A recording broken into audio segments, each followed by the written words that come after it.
정치권 상황에 하이킥을 날리는 속 시원한 정치 토크쇼 거침없이 하이킥 시간입니다. 장성철 공론센터 소장 그리고 장윤선 정치전문 기자와 함께합니다. 두 분 어서 오세요. 네, 안녕하세요. 네, 안녕하세요. 네, 거침없이 하이킥 역시 지금 유튜브 생중계로 함께하고 계십니다.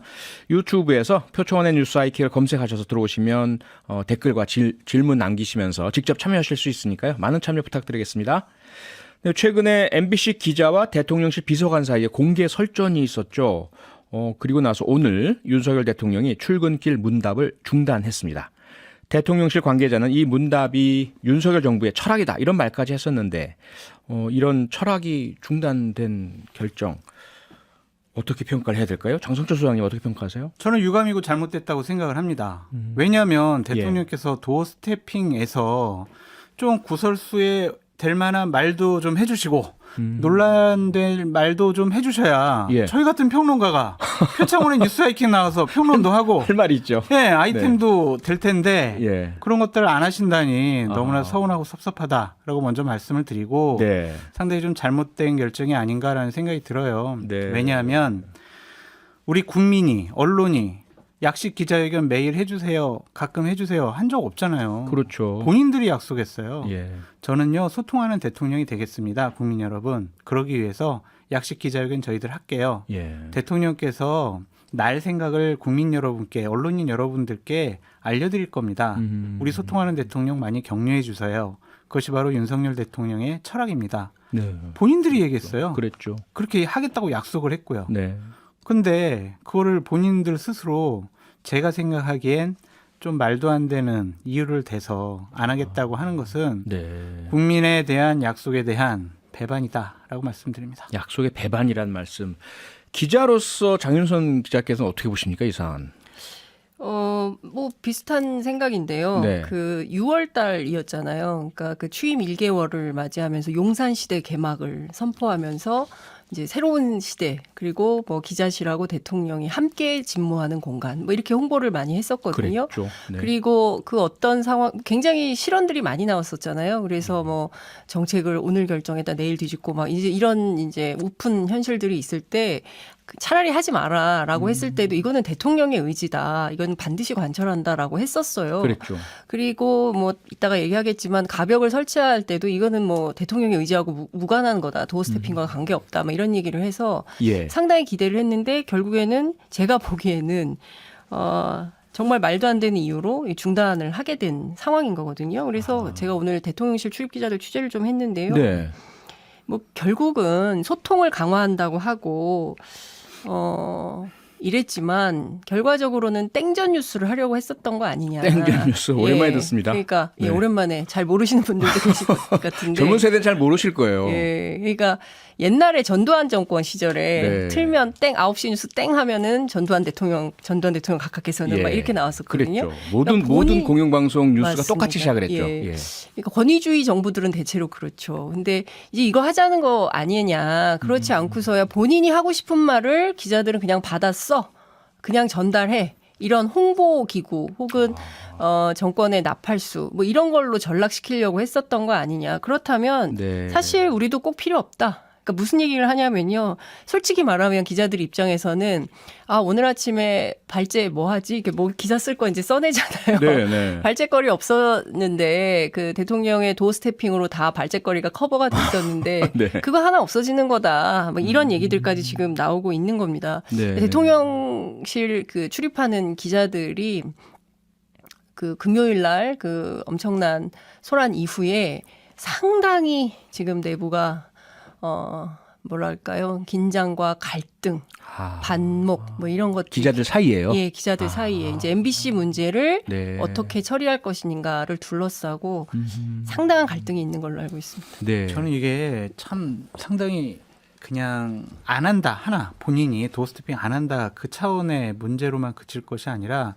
상당히 윤석열 정권의 어떠한 언론관 아니면 국민을 대하는 태도를 보여주는 상징적인 모습이 아닌가라는 생각이 들어요. 왜냐하면 이게 1년의 쭉 흐름이 있잖아요. 순방 가시기 전에 MBC 기자 안 태울 거야. 가서 2명 기자만 불러가지고 얘기를 했고 취재 제안했어요. 그리고 이제 도어 스태핑 안 해요. 이건 뭐냐면요.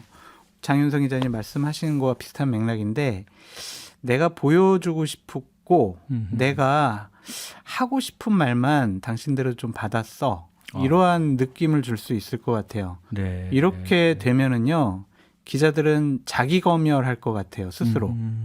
내가 이런 기사를 쓰면 대통령실과 대통령이 기분 나빠하지 않을까? 나도 MBC 기자처럼 어떠한 부적절한 아니면 불유쾌한 그러한 대우를 받지 않을까? 내가 대통령실 기자단에서 제외될 수 있지 않을까? 출입을 못하지 않을까? 이거 안 될 것 같은데 그런 자기 검열이 훨씬 더 저는 큰 문제를 야기할 거다라고 보여지고요. 네. 여러 가지 뭐 부적절한 일이 있었기 때문에 도어 스태핑을 안 한다고 하시는데 비유를 이렇게 해볼게요. 교통사고가 많이 나요. 네. 그래서 나라에서 자, 교통사고 많이 나니까 교통사고 이제 안 날 때까지 제도적인 개선할 때까지 자동차 운행 중지. 이게 맞아요? 아니면 저희가요 교통사고 안 나도록 신호체계도 더 많이 만들고 교육도 좀 더 잘 시킬게요. 저희들 교통사고 안 나도록 저희들에게 많이 좀 따라주세요. 이게 맞는지요? 그러니까 제도적인 개선을 네. 약속을 어겨면서까지 한다는 것 자체가 좀 상당히 잘못됐다고 봐요. 주말 사이에 있었던 얘기를 조금 정리해서 말씀을 드리면 예. 대통령실이 굉장히 화가 났어요. 그러니까 MBC 기자가 질문한 것에 대해서 대통령이 답변 안 하고 그냥 지나갔는데 그 다음에 이제 그 홍보기획 비서관하고 막 설전이 있었잖아요. 네. 근데 관련해서 굉장히 그냥 넘길 수 없는 사안이라고 판단을 해서 재발 방지를 위한 해당 회사 기자에 상응하는 조치를 뭔가 해야 된다. 이런 얘기를 했는데 세 가지를 걸었어요. 네. 대통령실이 건 거예요. 출입 기자 등록을 취소해라. 해당 기자에 대해서. 네, 그러니까 예. MBC 기자에 대해서 네. 그러면 이 해당 언론사는요 1년 동안 출입 기자 추천이 불가능해요. 그러니까 취재가 어려워요. 두 번째 대통령 기자실 출입 정지해라 이 기자에 대해서. 아하. 그리고 세 번째는 취재하고 싶으면 다른 MBC 기자로 교체해라. 기자 교체해라. 네. 이렇게 세 가지 요구를 했는데요. 이게 사실 기자단이 이제 뭐 중앙일간지 뭐 지역 뭐 인터넷 등등 해가지고 이제 8개가 있고 이거를 모아서 총간사단 이렇게 협의를 하게 되는데 네. 이거를 이제 심야에 주말에 논의해서 일요일 날 저녁 8시까지 입장을 달라고 얘기를 했어요. 그러니까 일요일 날 저녁 네. 8시까지. 그래서 이제 부랴부랴 논의를 했는데 논의 예. 결과 지금 있는 문제들에 대해서는 징계할 수가 없는 상황인 거예요. 그러니까 지금 출입 기자 등록 및 운영 등에 관한 규정을 보면 네. 제18조 규정 위반이 있는데 여기 징계 범위에 사전 보도 금지에 대한 제재만 있어요. 그러니까 엠바고를 아하. 깨면 그것에 대해서 징계하도록 돼 있는데 이게 엠바고 파기는 아닌 거잖아요. 아니죠. 그러니까 징계 대상이 아니라는 겁니다. 근데 이제 기자들이 이 내용을 쭉 해서 어떤 입장을 정할 거냐라고 결론을 내린 것은 MBC하고 대통령실 간의 문제를 해결해라. 그리고 어떤 의견도 내지 않기로 의견 없음 이런 결정을 내리면서 네. 이번 사안과 무관한 다수 언론들이 취재 제한을 받는 상황이 생기질 않기를 바란다 이런 입장을 밝혔는데요.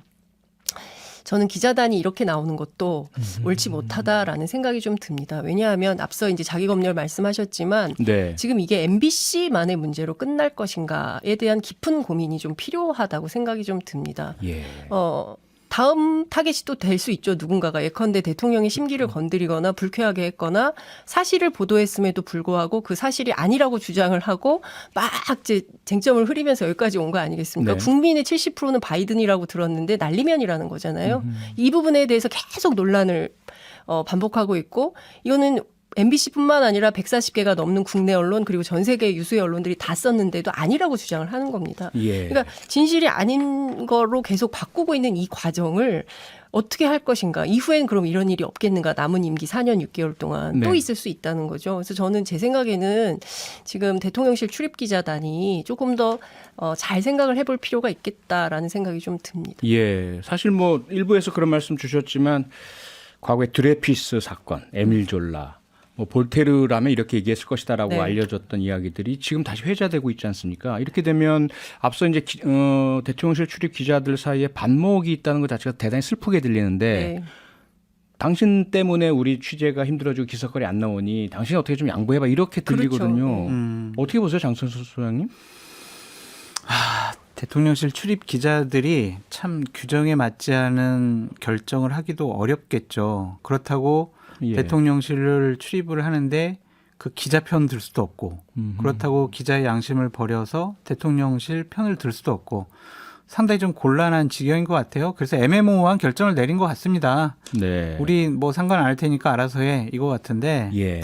글쎄 뭐가 뭔지 잘 모르겠어요. 잘 모르시겠네. 네. 장윤선 기자님. 네. 그런데 오늘 오후에 이런 보도가 나왔습니다. 대통령실의 대외협력비서관 네. 김영태 비서관이 MBC 기자와의 갈등에 책임을 지고 잦은 사퇴를 했다. 이건 어떻게 그 의미를 읽어야 되겠죠? 근데 되죠? 참 싸운 건 이기정 홍보기획수석관이잖아요. 다른 분이잖아요. 네. 지금 김영태 대외협력비서관은 이제 기자단을 전체 이제 총괄하는 홍보 관련된 역할 국민소통관장을 맡고 있기 때문에 이분이 책임지고 물러나야 된다 이렇게 된 모양이에요. 그러니까 대통령실에서 이렇게 책임졌으니 MBC도 누군가 책임져라 이런 요구를 하고 있는 걸로 들립니다. 네. 그런데 그러면 MBC 스스로 이 문제를 어떻게 해결하고 처리해야 되나 굉장히 난감할 것 같아요. 근데 제가 보기에는 이게 MBC 입장에서도 물러설 수 없는 게 MBC 입장에서는 사실 보도를 한 거거든요. 네. 그리고 대통령의 실언에 대해서 이게 죄송해요. 지금 다시 들어보니까 이때 땡은 없었고 그다음에 바이든이 아니라 날리면입니다. 이 정도로 수정을 해야 넘어갈 수 있을 것 같거든요. 지금 상황에서는. 네, 근데 MBC가 과연 그런 입장을 바꿀 수가 있습니까? 언론에서 그렇게 할 수는 할 없겠죠. 수도 없죠. 예. 그리고 사실 이 문제를 제대로 풀려면 저는 대통령실이 외교부를 통해서 시키는 것이 아니라 대통령실이 그야말로 이제 언론중재위를 통하고 국가수에 가서 검증받으면 되지 않습니까? 음성 분석가라는 게 누군지도 잘 모르는 상황이에요. 그러니까 지금 네. 굉장히 애매한 상황에서 정치 논쟁만 계속 가고 있는 거거든요. 네. 근데 저는 정말 옳지 못한 방법으로 대응을 하고 있다라는 생각이 좀 듭니다. 어떤 측면에서 보면 굉장히 참담한 거죠. 네. 우리의 언론이 이 정도까지 추락해야 되나라는 걱정도 좀 듭니다. 장성철 소장님께 이 부분 네. 질문 드리고 싶은 게 뭐 유승민 전 의원도 그렇지만 여러 이제 보수 측 인사분들 중에도 결코 언론과 이런 갈등 관계 이렇게 가는 것은 국민의힘이나 윤석열 대통령에도 좋지 않다. 그런데 왜 이렇게 가고 있을까요? 감정 때문만은 아니라고 생각되는데. MBC에 대해서는요 감정이 더 앞선 것 같다라는 좀 생각이 듭니다. 그래요? 지난 대선 과정 중 아니면 대선 과정 이전에 예. MBC가 보수파 진영에 대해서는 상당히 편파적인 보도를 했다라고 보수파 쪽에서 생각을 하고 있고 네. 저도 그렇게 생각을 해요.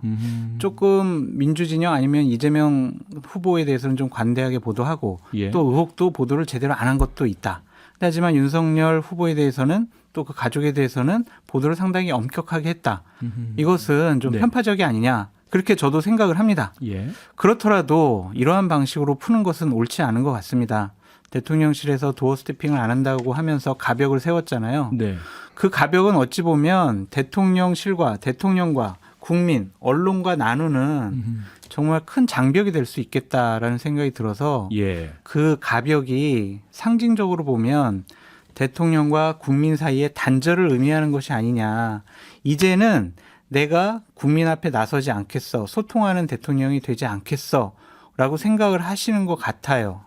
그러니까 참모라면 그렇게 네. 생각할 수가 있어요. 대통령님 조금 좀 도어스태핑 하면서 실수 많이 하시니까요. 준비를 잘 하시든지 네. 안 하시든지 그런 게 좋을 것 같습니다. 라고 건의할 수 있지만 대통령께서는 국민과 소통하는 대통령이 되겠다고 용산으로 이전도 하셨고 그렇죠. 도어스태핑도 하신 거 아니겠어요? 예. 그다음 이 부분은 나를 제대로 잘 보자 해봐. 내가 제대로 정말 소통하는 모습을 보여줄게. 이러한 방식으로 푸는 것이 훨씬 좋지 않았을까라는 좀 생각이 들어서 네. 상당히 아쉽습니다.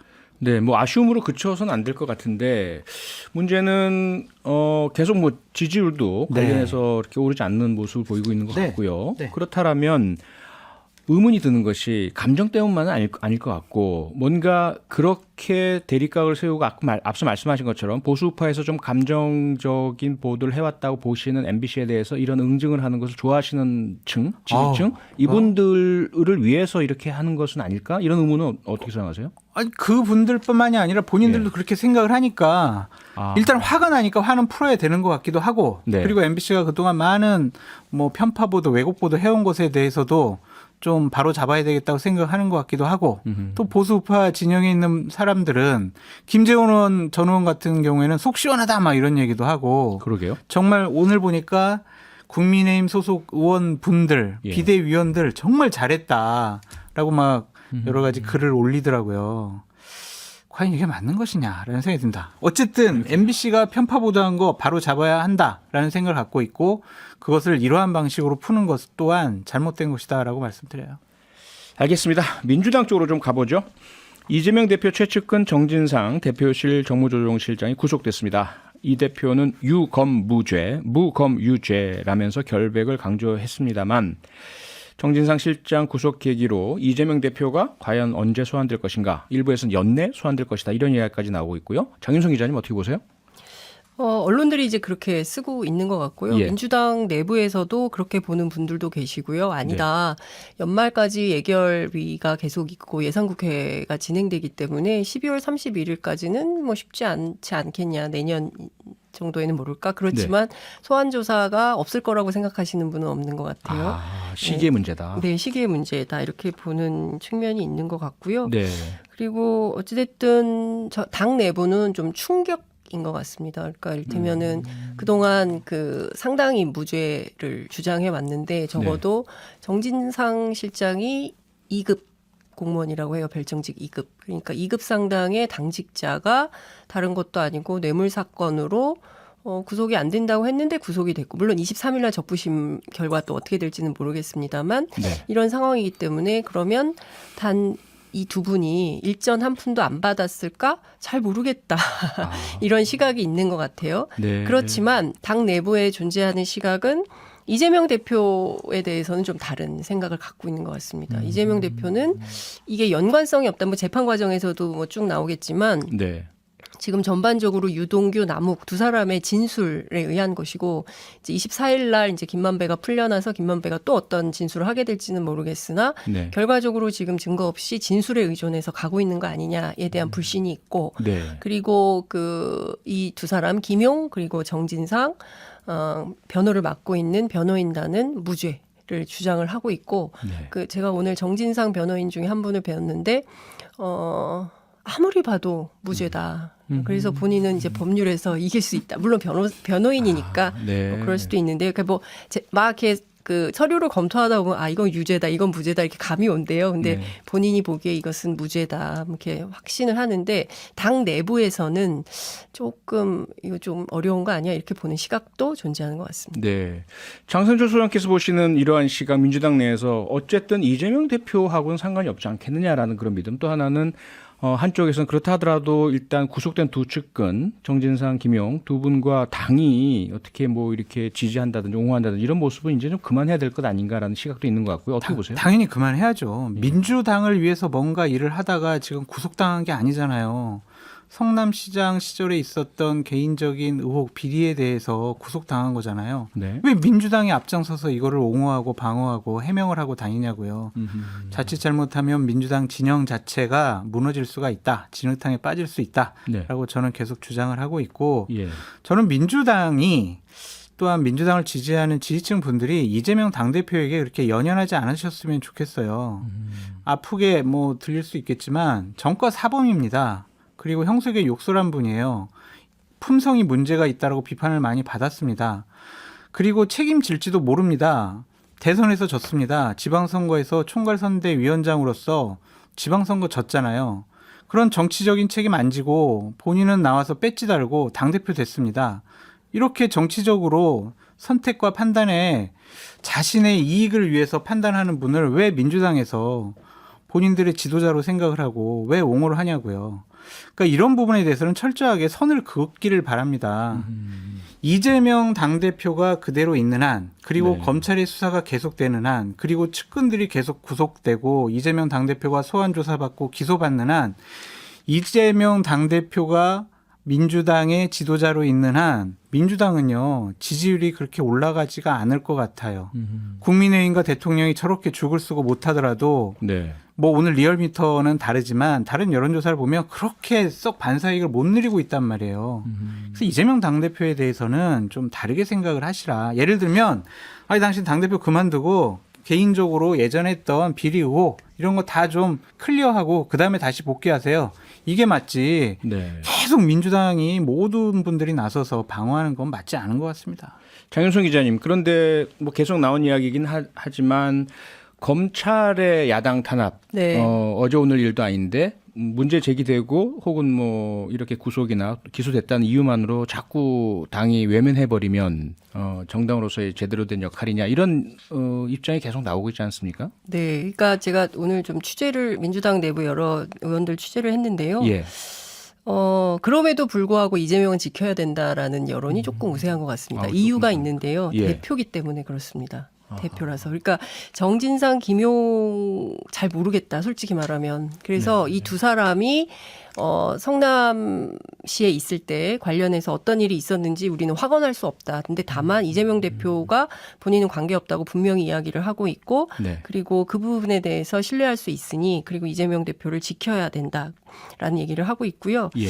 또 한 측면에서는 지금 검찰의 타깃이 이재명만은 아닌 것 같다. 이런 시각이 존재합니다. 무슨 얘기냐면 이정근 사무부총장 발 네. 이른바 친문 게이트라고 불리는 언론에서 그렇게 불리는 이제 수사가 있죠. 그리고 노웅래 의원 건도 존재하고요. 네. 그러니까 전반적으로 민주당 내부에서는 이렇게 보고 있는 것 같습니다. 검찰이 민주당 자체를 부정부패 집단으로 이미지 메이킹 하려고 하고 이러저러한 건들을 엮고 있는 것 같다. 네. 근데 과연 이게 전임 정권에 있었던 모든 분들에 대한 먼지털이식 수사 이런 것이 옳으냐. 이런 문제 제기가 있기 때문에 지금 민주당에게 제일 중요한 건 민주당 사수 전략인 것 같다라는 네. 이야기가 나오고 있고요. 그래서 지금 건 바이 건으로 뭐 이정근 건, 뭐 노웅래 건, 뭐 이재명 건, 뭐 정진상, 김용 이렇게 개별 대응할 것이 아니라 큰 틀에서 묶어서 지금은 좀 총대응을 해야 될 때인데 네. 지도부가 조금 적극적으로 대응을 못하는 것이 조금 아쉬움이 있다라는 얘기를 합니다. 내일 오후 1시 반에 민주당 의총을 하게 되는데요. 네. 이 의총장에서 의원들이 어떤 얘기를 할지 좀 지켜봐야 될 것 같습니다. 한 말씀 꼭 드리고 예. 싶은데 네. 이재명 당대표는 지도자로서 전 자격이 없다고 생각하는 이유가 뭐냐면 정진상 실장이라든지 그다음에 김용 부원장을 네. 검찰에서 수사하고 여러 가지 조사를 하고 있다라고 하는데도 민주당의 부원장과 당무조정실장으로 이렇게 임명을 했어요. 네. 그건 옳지 않은 행동 같아요. 그리고 오늘 보도 나온 거에 의하면 폭력 혐의로 여러 가지 문제가 되었던 자신의 비서를 민주당의 국장급으로 다시 임명을 했습니다. 그러니까 당대표라는 공적 지위를요. 네. 그냥 자기의 사적 인연들을 챙기는데 지금 이용을 하고 있는 거예요. 이거 이렇게 본인의 당대표라는 지위의 임명권, 인사권을 이런 식으로 이용하면 안 된다라고 말씀을 드려요. 이게 단정적으로 이것만 봐도 이재명 네. 당대표가 당대표로서 저는 자격이 없다라고 말씀을 드립니다. 장윤성 기자님 네. 관련해서 조홍천 의원 같은 경우에 이재명 대표가 좀 직접 해명이나 유감 표명해야 된다. 네. 박용진 의원도 측근 구속된 분들은 네. 직무 정지해야 된다. 이런 부분들은 어떻게 보십니까? 저는 일정 정도 뭐 이미 구속돼 있기 때문에 직무를 할 수는 없는 상황인데 직무 네. 정지하는 것에 효용성은 없지만 그런 정치적 행위가 당 내부에 어떤 의미를 줄지 그건 좀 따져봐야 될 것 같고요. 또 한 예. 측면은 이제 어찌됐든 보좌관 두 분이 이제 구속된 거잖아요. 관련해서 이재명 대표의 어떤 설명과 유감 이것은 좀 필요하다는 생각이 좀 듭니다. 정치적인 알겠습니다. 책임을 져야 된다라는 좀 생각이 들고요. 네. 어쨌든 당대표라는 지위를 그렇게 이용하면 안 됩니다. 알겠습니다. 여기까지 하겠습니다. 거침없이 하이킥 장성철 소장, 장윤성 기자와 함께했습니다. 두 분 수고하셨습니다. 감사합니다. 감사합니다. 고맙습니다. 평일 저녁 6시 5분에 여러분을 찾아갑니다. MBC 라디오 표창원의 뉴스 하이킥.